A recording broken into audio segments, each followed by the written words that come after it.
Hello everyone and welcome to Action RPG Build Guide Edition. Today I'm ready to drop on you my brand new Brute Army build for Path of Exile 2, of course pushing the most juiced content in the game. As always, I will cover every single facet of the build. Everything is timestamped in the description below if you need to bounce around. Let's not waste any time and jump right into this. Starting off with some gameplay. Now the modifiers you see on screen, this is a juiced up T16 map, which means we vowed a T15 to get it to 16, and the map has +1 on it from a tower.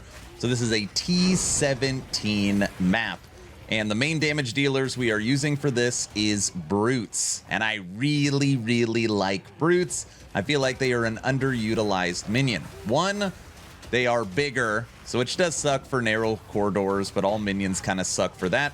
But ultimately, they soak up a ton of damage. They have the most life of any minion. They contribute to a ton of stun buildup, and if enemies are stunned, they're not killing you. They absorb tons of shots because they're melee, so they're in front, and if they're in front of you, all the projectiles and everything are being absorbed by the brutes and not you. And they're great. They do a ton of damage. At the end of this little gameplay segment, I will show you yesterday we were streaming on Air and Action RPG on Twitch, and we fought a tier 21 sergeant lieutenant, the wolf, to get the pinnacle boss key, and we tore him up. So I'll show you that in a second for the boss fight of this video. But brutes are really strong. We've been testing them from now over 4 days, and I feel really good about this build. Again, this is a T17 map, and we are using 5 snipers. Now, the snipers are designed to break armor. So they are poisoning enemies. Poison damage is going to break armor. They have physical damage. Physical damage is going to break armor. And then we have scatter shot and forks. We just want as many enemies hit as humanly possible. And then in tight corridors, or if you ever need added damage, I will just manually trigger their command skill, which is Gas Arrow, which also does a ton of damage. So we are using 8 brutes and 5 snipers. Now, I originally had clerics in the build. I pulled the clerics out for more snipers. I liked having the extra damage and making sure enemies have their broken armor. But if you want, you can always switch up the numbers a little bit if you want to add clerics. We're still using double offerings, so we have bone offering and pain offering in the build. We are also using double curse, so we have enfeeble, which is set up as an aura, which is great for damage reduction, and any enemies next to you are going to do less damage, which gives you more survivability. Another rare, just demolished, just smoked. Oh man, this build feels really good. The other curse we are using is vulnerability, and that's what we are manually casting with my right click. I've also changed up the way we are surviving in this build, which does feel better. I am spec'd into damage recouped as mana. Now, the reason why a lot of people don't like damage recouped as mana is because it's over 8 seconds. And if it's 1001, 1002, 1003 in an action RPG, 8 seconds feels like an eternity. Right now for this build, I have 107% damage recouped as mana, and we've been able to get that 8 seconds down to 6 seconds. And since the percent is so high, it does give us a lot of survivability. So that's the gameplay. Let me show you the boss fight.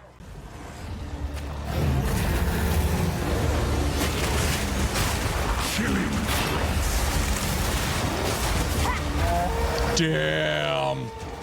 The air grows colder. Oh, we were nuking him. Look at his life. All right. You don't want to get cocky on this fight. His final phase is where he freezes you. And you build by the moon. Cursed or gifted. Branded and afflicted. Stupid wolf. Soon chilled. Agna shall slay again.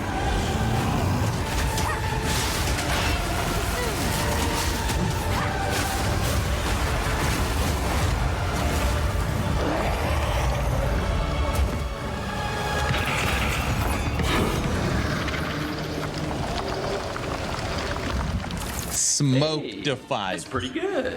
That was pretty damn good. So now let's break down the skills and we're gonna go through these one at a time. Now the scepter I am using grants us malice, and what malice is gonna do is give enemies critical weakness so that you have a better chance of getting a critical strike. And on here we are using clarity, which is only 10 spirit, but grants you 30% more mana regen, which we love mana regen on this build. For our summon Infernal Hound, we do have it fully 6 linked. We are using Meat Shield for more life. Fury Death for ignited enemies have a chance to explode. Any enemies that die around the Infernal Hound will be ignited. Then we are maining, blinding, and culling enemies with our Infernal Hound. Moving over to our main damage dealer, Brutes, which you can see these are 6 linked as well. We are using Brutality for 35% multiplicative damage, Heft for 30% multiplicative damage, Feeding Frenzy for 30% multiplicative damage, Heavy Swing for 35% multiplicative damage, and more attack speed. Now, we also tested out the additional 30% multiplicative on bleeding enemies. You do more damage, but you attack so much slower that I decided to move back. I actually do like attack speed more. But if you like those big hits, you can take the multiplicative on bleeding enemies. Moving to skeleton snipers, we are using chance to poison on hit, poisoned applied by supported skills break armor, physical damage breaks armor, scatter shot, and fork. You just want your skeleton snipers sitting back, poisoning and breaking armor like crazy. And then of course you can manually cast gas arrow if you ever need some bigger hits. And just know that if you decide to take the 30% multiplicative on bleeding enemies, you will need to add bleeding chance on your support snipers. And right now I've got 8 brutes and 5 snipers. We are using double offering, pain offering. This is set up for Font of Rage. Expanse for bigger area, persistence so it lasts longer, and boost resistances for your minions. And then for bone offering, we use Font of Blood and Font of Mana, which is going to boost your mana and health regen. And then we're using Execute, which gives you a 40% multiplicative on enemies under low life. Moving down to our double curses, we are using Blasphemy to make Enfeeble a curse. And on here, we are taking more area of effect and more area of effect up to 90%. And lastly, our actual spam skill, which is vulnerability. We are taking effective curses, Hex Bloom, so the curse spreads, Demolisher, so you're breaking armor, and Spell Cascade, so you get this kind of left and right for a bigger area. Those are the skills. So now let's break down this massive passive tree. At time of recording, I am level 92. Now looking at the ascendancy, we are an Infernalist. The first 2 points you want to put in is unlock your loyal Hellhound. Great minion. You don't even have to worry about upgrading it. It upgrades itself as you level and it does not cost spirit. You then want to come to the left and get Altered Flesh. First resistance you want to max out is fire because cold and lightning is taken as fire, or taken 20% as fire. You then want to come down here and get Will, which is going to reserve 25% of your life, but give you a big boost to your overall spirit. Right now, we have 508 spirit. And then you want to come to the left here and grab Gaze. I have switched up the build a little bit. We're going to talk about it right now, which will reserve an additional 25% of your life, but it's going to give you a big boost to your mana. And for a while, we were running over 4,000 mana. So that is the ascendancy. And by the way, if you don't like this node right here, you could pull this out and put it here for just more maximum life. You don't have to have the extra 25% reserve. This one is a personal choice. Now, for the passive tree, let me see if I can make it where you guys can get a screenshot.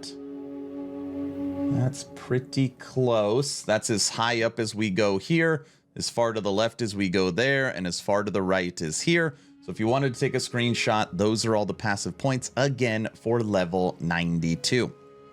Now, you want to start off by coming right up the middle, and these are all standard minion nodes. You then want to come to the right here and get Living Death. You want your minions to revive faster, so when they die, they pop up quicker, and then we're going to take some maximum mana. You're then going to come to the right and get these nodes here, once again, because you want your minions to revive faster. When they die, They pop up quicker, and you're going to get some movement speed and attack speed for your minions. You're then going to come to the left and snag this node right here, Relentless Dead. Minions revive 25% faster. You're then going to come straight up this direction and grab Lord of Horrors, which is your minions have 12% reduced reservation cost. If they cost less, that means you can make more. So that is how you're going to start off the tree. Now, if you are advanced or you are already leveled, the 3 big nodes here is Mind Over Matter. This is all of your damage is taken from Mana Before Life. Whispers of Doom. This is how I'm able to apply 2 curses. And Eldritch Battery. This makes it where I no longer have Energy Shield, but all that Energy Shield is transferred into mana. This is how we're pushing 4,000 mana on the build. Now, all the other nodes on here are great. We have 4 different jewels. Our jewels are mana regen, minions resistance, and minion damage. Very cheap jewels. You got a great cluster here for minion maximum life, resistance, and increased damage. If you come down here, you could boost their critical strike. And here, critical strike, boost their survivability. There's lots of excellent nodes. If you come down here, you can boost their crit and damage and more maximum mana. It's a great node. If you come up here, more to intelligence, 25 points, and lots of mana regen. But we have changed up the build a little bit. Now, for survivability, obviously we're using Mind Over Matter, but I am spec'd into kind of a new point, and that is recoup effects. So I've switched up a little bit of the passive tree, and we've come down here and taken these points to get this node, which is Flesh. 25% increased speed on recoup effects. And on this build, you will see nodes like this, 20% of damage taken recouped as mana. Right now I have 107% damage recouped as mana, and because of this node, that is over 6 seconds instead of over 8 seconds. So not only do we have close to 500 mana regen per second, but more than all the damage you take is recouped as mana over 6 seconds. So your mana regen is insane. The only way you really die on this build is one-shots.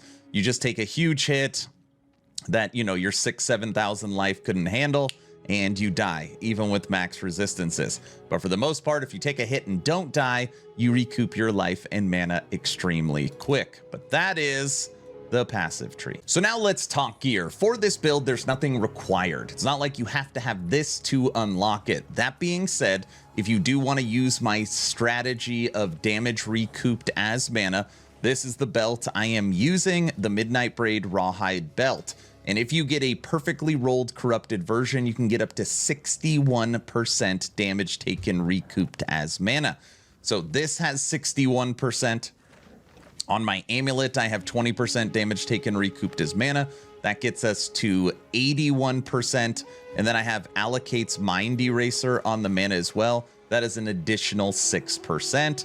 So when you're actually looking at my stats with the passive tree here, you will see 107% damage taken recouped as mana. We have 3,700 mana, and while we're moving, we have 470 mana recharge per second, which is crazy, okay? Now, I will show you the other items, and I will go through them one at a time. First thing is Scepter, and right now I'm really hunting. I've got about 10 Divines. I'm hunting for a good endgame Scepter. But on here, I have mana regen, 3 to minion skills, and 74% to spirit, giving me 209 spirit. And again, this is giving us malice, which is critical weakness. On the helmet, we have max life, max mana, rarity, and +2 to minion skills. This also has an implicit for 23 spirit and max life. Our body armor, energy shield, max life, spirit, resistances with mana regen. Our offhand, you can use a shield. I have really gone all in on mana, so we are using a focus. And you've got double energy shield, max life, int fire, and mana regen. For our boots, movement speed, max life, max mana, triple resist. You saw the belt, gloves, energy shield, max life, max mana, resistances. And on here, I have a dex stat roll. And then my ring, max life, max mana, resistances, mana regen. Other ring, max life, int, resistance, mana regen. So that is the gear that I'm using. And then for my charm, I hate being frozen, so I use immunity to freeze. That is the gear. All right, everyone, that's the video. What do you think of my new Brute Army build? Is there anything I missed? Is there anything I can do to take this to the next level? Let me know your thoughts in the comment section below. Please like, share, and subscribe. Of course, only if you think I've earned it. And if I haven't earned it, I'm going to work harder for you. Check out the Discord. We're approaching 4,500 members. We do a game giveaway or merch giveaway every 2 weeks. The current game giveaway is a free copy of Last Epoch, just for being a member of the community, and the best way to support is Patreon, first link in the description. I'm done. Hopefully you were entertained or at least learned something. Aaron, out.